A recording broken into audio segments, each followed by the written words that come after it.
The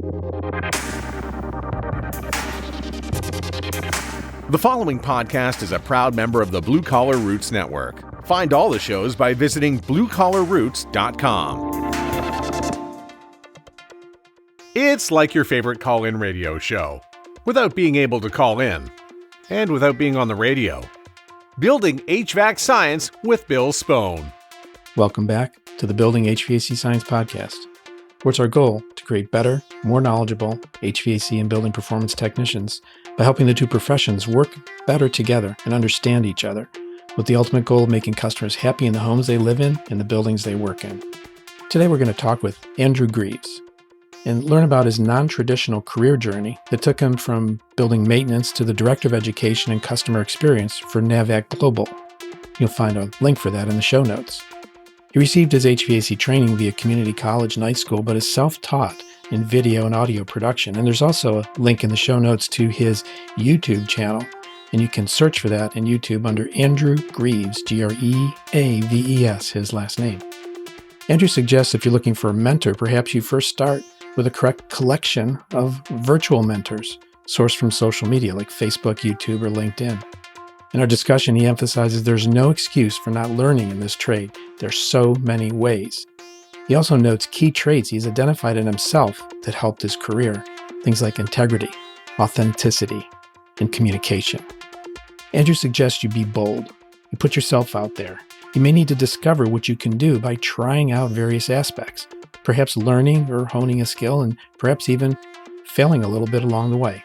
Now, he admits he never saw himself in this current role 5 years ago. He also notes you will learn from some what you should do and learn from others what you should never do.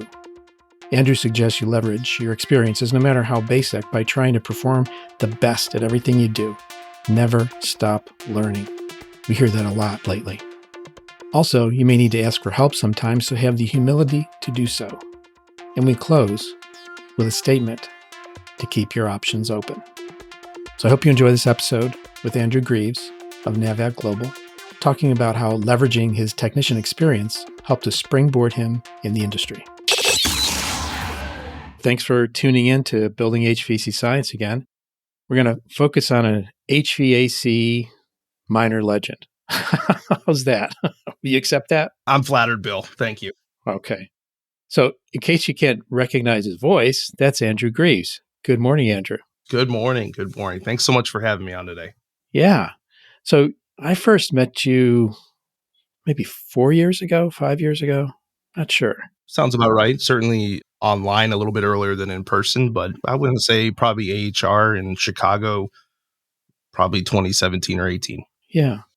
So give us your background, like a little bit about what you're doing now, and then just spin the time wheel backwards to when you got into HVAC. Yeah, sure. As of today, I am the Director of Education and Customer Experience for NAVAC Tools. So that's a mouthful there. There's a couple different hats, but it's been a really interesting transition and some fulfilling work for me. But yeah, like you said, if we turn the clock way back out of high school, I got kind of a late start into the trade, comparatively speaking, to a lot of other people in my position. I went right into the Marine Corps out of high school, 8-year contract. And in the military, I did 0 HVAC related tasks. So I was a heavy machine gunner. I got out of the military in 2008, and they just didn't need 50 cal gunners back here stateside. So I had nothing to really slide into, apples to apples at least, right? So had to go to the drawing board. School seemed to be the natural next step. There's some great benefits out there for veterans in the education arena. So I took advantage of that and used the post 9/11 GI Bill. To any veterans listening right now, it's a great educational benefit. It'll pay for your tuition. It'll also pay you a housing stipend while you're attending school. Depending on your geographical location, it pays you as an E5 with dependents. So it's a really, really generous benefit to give somebody a leg up. And if they put it into the right field of study, that can really jumpstart their career post-military. So that's what I did. I went to school, and I went to school for HVAC. Oh, cool. And thank you for your service. I appreciate that. What was the HVAC school like? What did it consist of? I went to a community college program, 2-year program. So for me at the time, I was working maintenance already, which was something that I told people this before, particularly in areas where really the requirement for the companies in the area is for 3, 5 years experience. Cause you'll see that sometimes when we're in an employer's market, which we were at the time of me going to school. It was really tough to get that foot in the door for even an apprentice position at a residential HVAC company. So they had plenty to pick from apparently. So they set the standards pretty high. And I didn't have a way to bolster my resume in an honest way without getting creative. So my kind of stepstone into the trade was to get a job as a maintenance technician, building maintenance. Much lower bar of entry, whether that's hospitals, hotels, commercial buildings like that, or just going to school for HVAC, just having your EPA 608 is a huge plus for those types of positions. They put a lot of value in that. So you're going to get your foot in the door that way. And then at that point, you put in some time. Now you do have the liberty to put on your resume, hey, in addition to maybe painting and some plumbing and this and that, I also was in charge of the maintenance, service, and repair of 300 water source heat pumps. Now you've got that flexibility to go to that employer and say, you do have a little bit of hands-on experience. And particularly if you've coupled that and reinforced it with night school like I did, or day school if you're going full-time in the day, it's a really good combination when you're in that scenario of not being able to get that entry-level position. Yeah, and you also prove to yourself that you enjoy or at least can wrap your head around that kind of work. It's a great way. Well, frankly, building maintenance in general does give you a little taste of everything, right? You figure out really quick what you excel at, what you hate, what you enjoy. And I knew right away, just from the few years that I did that, HVAC was always the most mystical of it all. That was the one area that you really could only go so far before you had to involve contractors. And I would see contractors come in. I would have contractors come in. And I always kind of wanted to hang around. I was that guy that all the technicians lament about on social media, the over the shoulder, except I wasn't actually there to give them a hard time. I was genuinely intrigued in what they were doing. So I was kind of the guy hovering there, watching what they were doing, trying to see why they were doing this or that. So it was a good choice. It was a natural decision for me to focus on that in school. Now, in your role with NAVAC and education, do you see any parallels or do you draw from that experience since you were in that role? I mean, do you get to talk to people in programs? Yeah, I would be the direct contact within NAVAC to interface or work with trade schools or instructors, whether that's putting together some kind of program with that school or setting up training, developing the curriculums. You're putting that out there, right? If someone who's listening says, hey, this resonates, how can they follow up? I mean, we're not done yet. So. Right. Absolutely.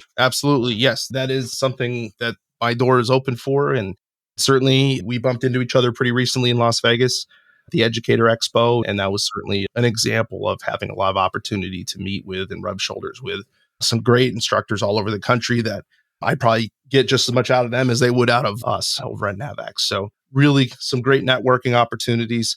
And yes, back to your question, taking from my experience at school, yeah, I put a lot of value in the nerdy side of things here, right? So the things that you get some people saying, you really just need to get a great mentor, hands-on from the beginning, so on and so forth. I have a lot of respect for that and people who have been able to do that. I wasn't afforded that opportunity.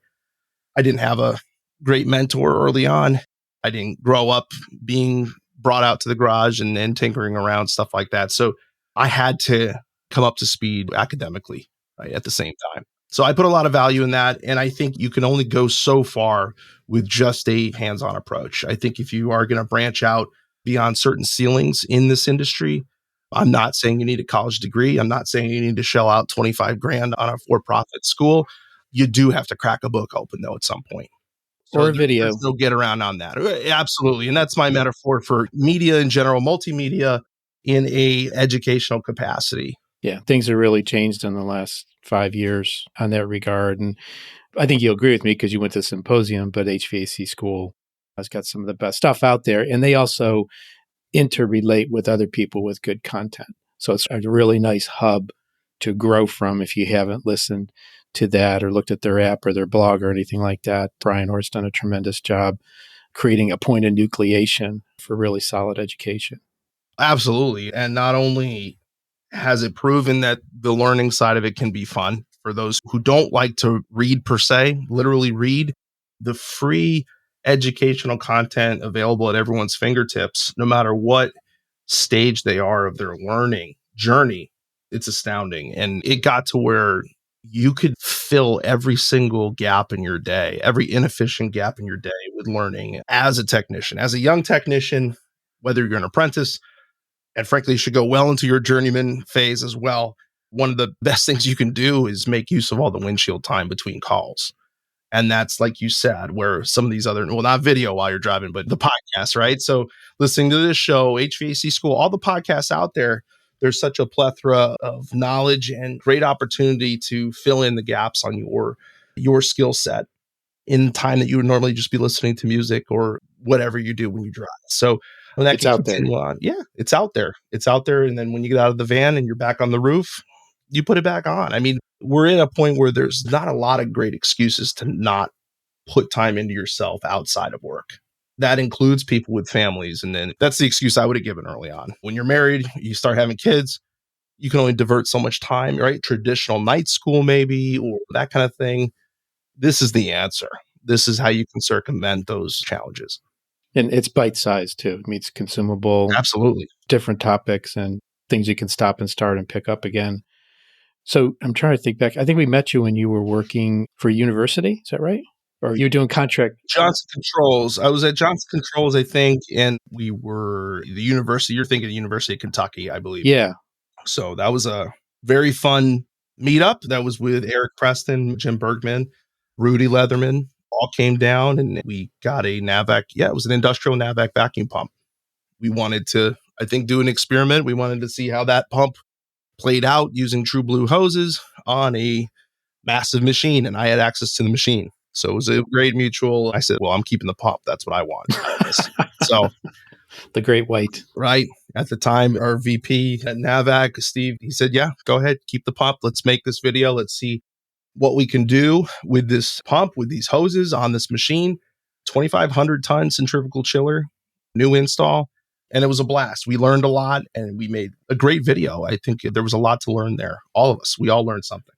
That video's on your channel? That video is on my channel still. I think there's been shortened versions of it that have been added to NAVAC's channel. And I'm not sure if AccuTools did the same. But yes, it's certainly on my channel, which is just my namesake. It's just Andrew Greaves. And again, a great example of being able to learn a lot without reading 3 chapters out of a textbook, which is great. But again, if that's not your style, that's where hitting the internet and tapping into a lot of that free content that's in the trenches too. I mean, it's right there at ground level on the equipment. I think that's the most significant part of it. It was very much hands-on and you could dissect it and appreciate it as though you were there. That was the great thing about doing that. Yeah, absolutely. And what was good too is it didn't go as planned. It didn't go smooth, actually. Now, edited, it came together really nice. It was actually a very frustrating day early on. And that actually turned out to be what made that video such a unique twist at the end, is that we thought we had some amazing, especially for NAVAC, right? And AccuTools, we looked like we had this buttoned up, this incredible, unprecedented performance, which we had a great performance out of both products, but not like we were seeing in the beginning.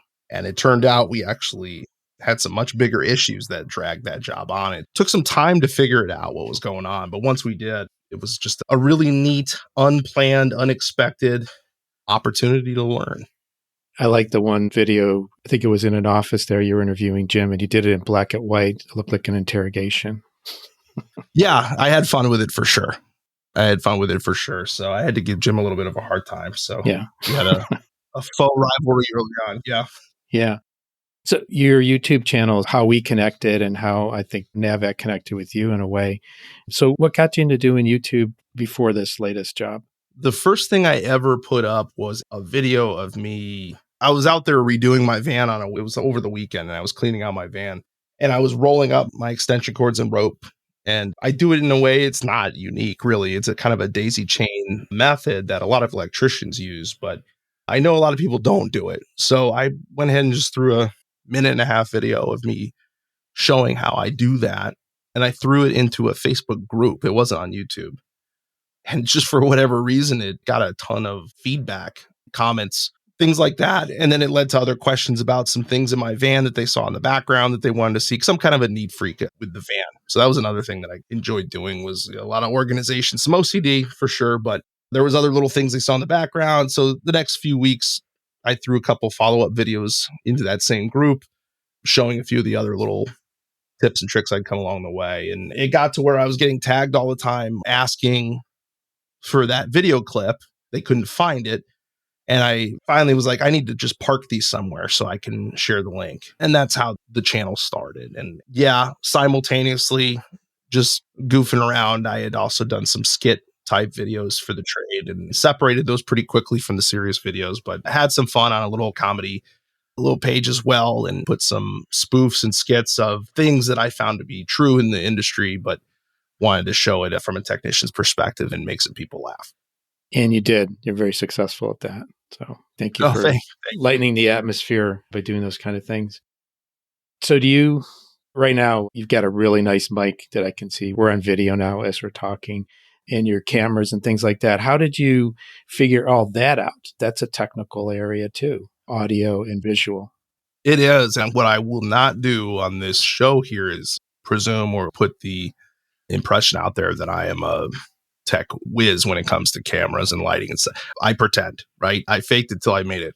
I did what I could early on. So most of the early YouTube videos, probably half of them, was just done on my iPhone and then edited on the little iMovie app on the phone. I slowly started to incorporate different tech into that. I finally got to a point where I wanted to move on to a desktop and begin editing. And then I brought in Adobe Premiere Pro. And even today, Bill, I could probably do 10% of what that software is capable of. So there's only so much I can put in to trying to elevate that skill set further. I got to a point where I was pretty comfortable with what I could do. And it was an improvement, a big improvement from what I'd been doing prior. But in terms of how I picked up on all this, it was just video. Again, like we talked about earlier, I watched a lot of videos. I read a little bit, and then I went back to video because I learned better that way.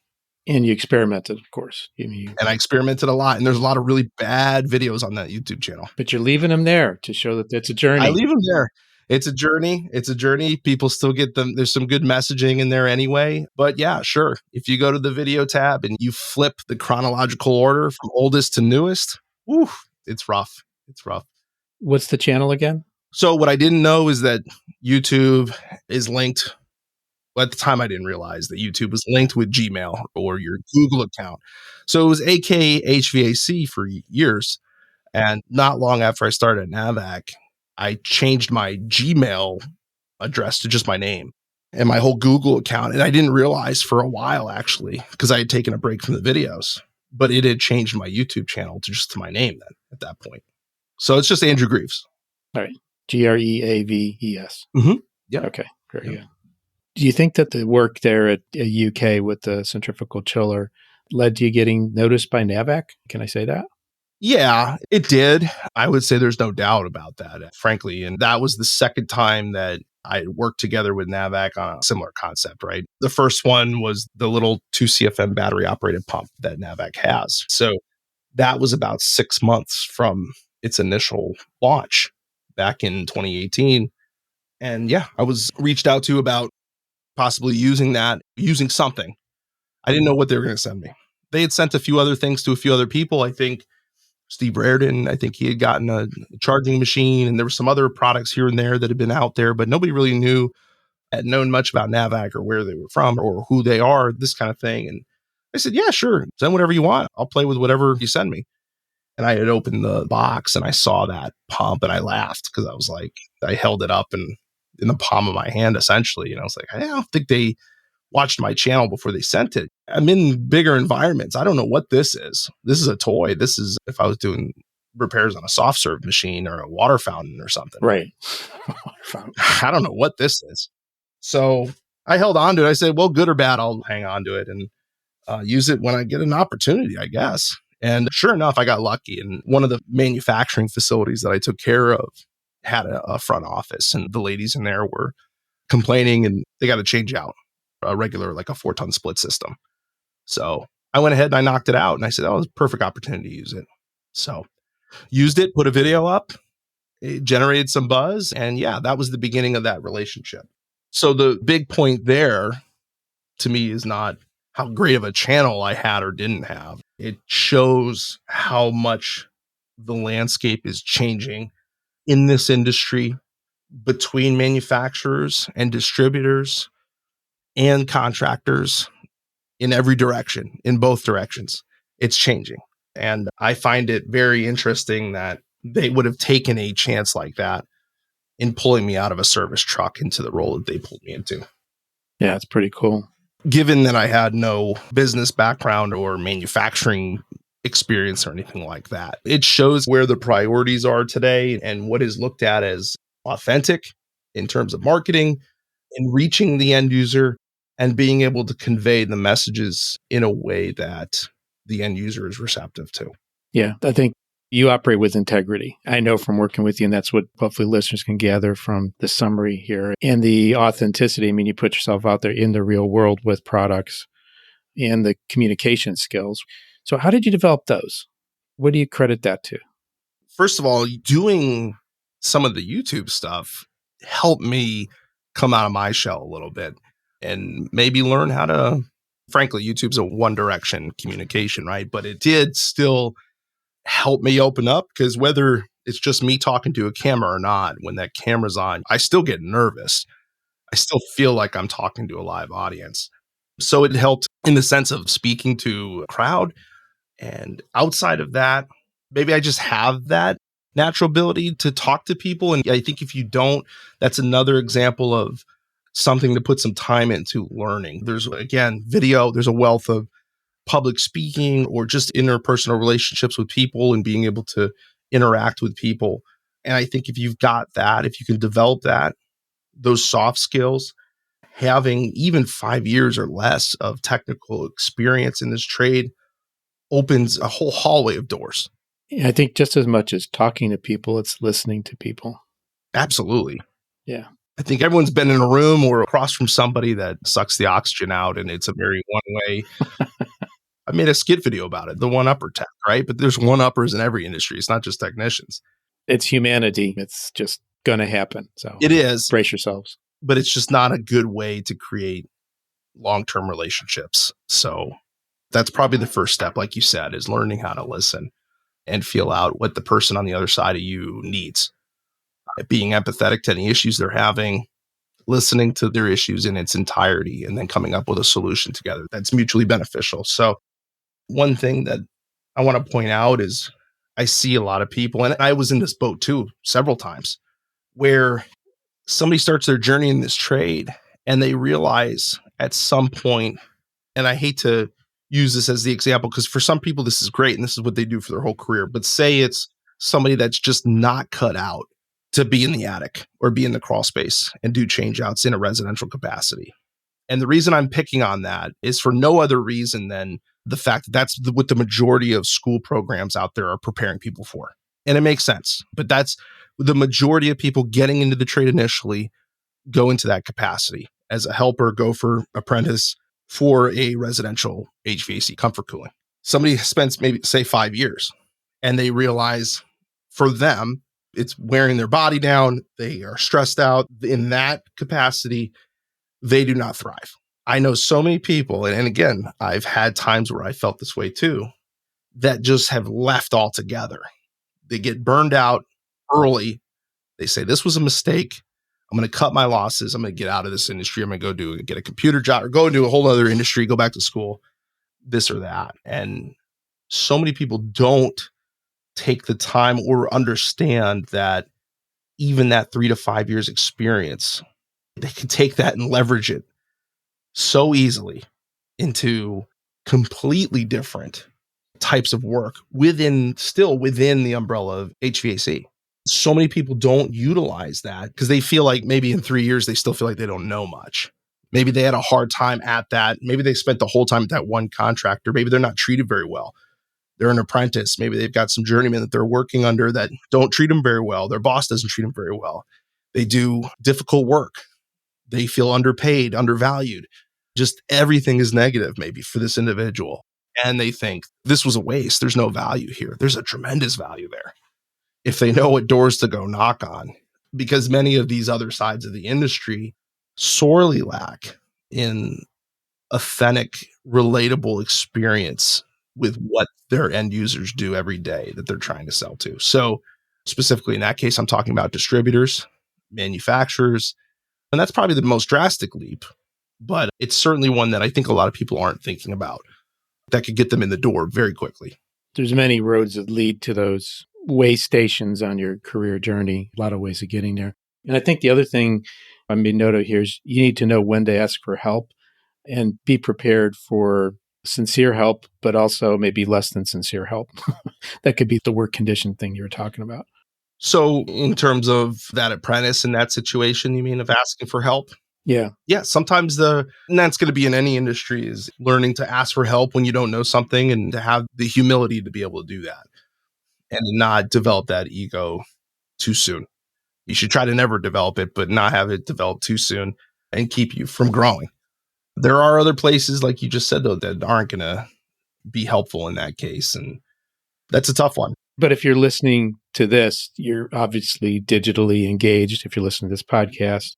And social media does have places to go where you can ask for help and get sincere, authentic help of high integrity. A lot of places out there. Oh, yeah. Especially on Facebook. Some really bad ones, some ones that won't be helpful at all, but you can figure it out pretty quickly. You can really figure it out quickly. Yeah. There's bad info out there on YouTube too, as well. There's a gut instinct that you can certainly go off of when you're watching certain channels or spending time in certain forums and groups. That's a common sense thing. And there may be some bad information peppered in that you can't distinguish, but in many cases, it's going to be a lot better than maybe what you have at work. Because again, you may be stuck with one guy. The first guy that I was working under was awful by every metric. Box of blue rags for recovery and like the whole thing, right? So hook a hose up to the line set, wrap the other end in a rag, push the condenser up, stick the hose underneath and set it down, let it run, let it empty out. By putting it under the condenser, under that rag, you're going to minimize the cloud. That's the kind of stuff I'm talking about, just bad. And a lot of people, again, I told you how hard it was to get that first position out of maintenance. And then you finally get it. And then you're working for a schmuck that doesn't care, doesn't know what they're doing. And I learned, I think this saying, I don't know if it was coined by Jim or if I just heard him say it, but the whole 20 years experience or 1 year of experience 20 times over. 20 times over. Yeah. He was in the latter there. So in those cases, if you're still doing what you just said, you're listening to the right podcast, you're in the right groups on Facebook, you're watching the right videos to learn outside of work, well, that's how you combat that. And that's how you begin to see the disparity between that guy you're working with and the way things should be. And there's something empowering about that. And you can quietly go about your business with them until you can move on to somewhere better and just keep in the back of your head, I'm still going to learn from you, but I'm just going to learn everything to never do. I'm going to learn the things that I should never do. And I'm going to turn this still into a positive because I've got that backup online, in the podcast, et cetera, et cetera. They say that you become by osmosis, I don't know what the word would be, but you become most similar to the 3 to 5 people you spend the most time with. To me, that does spread to the digital reality. It's true. It's where your head's at. Mm-hmm. You could be an introvert and still take on some great, you may not have an in the flesh circle of friends to emulate and look up to, but you can do that digitally and still make some really big impacts, positive impacts in your life. A very uplifting conversation. Thank you, Andrew. I knew it would be. Absolutely. Absolutely. Any closing thoughts for listeners here? I kind of wish I had held on to that other statement for the end, I suppose, but that idea of keeping your options open if you feel like you're at a dead end. I would just implore everybody, we have such a shortage in the industry. I would just implore people to not jump ship altogether and to really take some time to network a little bit, reach out to people that are in other roles in the industry and see. I think a lot of you would be very surprised at how much value you actually would bring to a different table if you feel like you're not bringing or getting what you need out of the table you're at. Again, I think people just look at, they went to school, it was a technician program. They know, they come out, they know, well, I know that there's residential, I know there's commercial and maybe heavy commercial. There's a couple other big categories, refrigeration and industrial and stuff like that, but they don't think out even all the peripheral stuff that support all of that. They don't think of testing and balancing. They don't think about controls. They don't think about building science, right? They don't think of the distribution and the logistics and the sales and the manufacturing, all of that, the education, the training. There's just so many places to springboard into with that initial experience, whether it was positive or negative. So if it was positive, by all means, many people spend their whole life in, again, I wasn't picking on it earlier, but say it was the residential technician or installer. Many people spend their whole career there. It's incredibly fulfilling for them, whether they work for somebody or they end up starting their own company. That's usually the lowest hurdles is to start. If you're entrepreneurial, that's where you probably want to stay until you get the chance to start something yourself. But there's just so much more there. And I think that's just, if I would have anybody take away anything from this, it's that I didn't think or see myself 5 years ago. I would have laughed if you said that I'd be where I am right now. This was not on my radar. This wasn't something I was seeking out. I didn't seek out a position with NAVAC or on the side of the industry I find myself in now. Things fell into place. Things happen when you put things out there. And it doesn't have to be a YouTube channel per se. That's kind of what started that momentum for me. It's what opened some doors and put me in touch with certain people. But there's other ways to do that. It doesn't have to be on that scale. It doesn't have to be in that format. But just know that you don't have to be stuck in what you perceive to be a stagnant vocation. You can stay in this industry. You can leverage what you've learned into something that fits your needs and your skill set, leading to that happiness that everyone is chasing. And you may need to learn or hone a skill in order to get there, or at least explore a path. Correct. And if you don't have the place, if you don't work for the employer that facilitates that for you, you can't expect that. You're really lucky if they do. So you got to go chase that. You got to go find that and do it on your own time. And as I think you and I have both beaten to death in this conversation, you don't have to do it at night school. It's what I did. And it's certainly something that's there. But if you're at that life stage where that's just not feasible, there are ways to circumvent that. So I think that's the big message in that regard. Awesome. Well, thanks for spending some time with me today, Andrew. Look forward to seeing you out there again at some other event. Absolutely. In the future, if not early next year.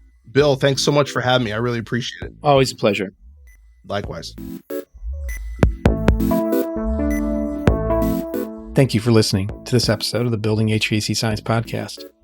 The other great trade-related resources and influences out there, including the HVAC School, HVAC Shop Talk, Stephen Reardon, HVAC Reefer Guy, Tool Pros, Service Business Mastery, Quality HVAC, HVAC Overtime, HVACR Videos, and HomeDiagnosis.tv, as well as the inimicable Jim Bergman on the MeasureQuick YouTube channel and other resources. I also host the Res Talk podcast where you can learn more about the rapidly expanding world of home energy ratings and peripheral topics. I want to thank you for listening to this episode of the Building HVAC Science Podcast, which is a production of True Tech Tools Limited. Take care until next time.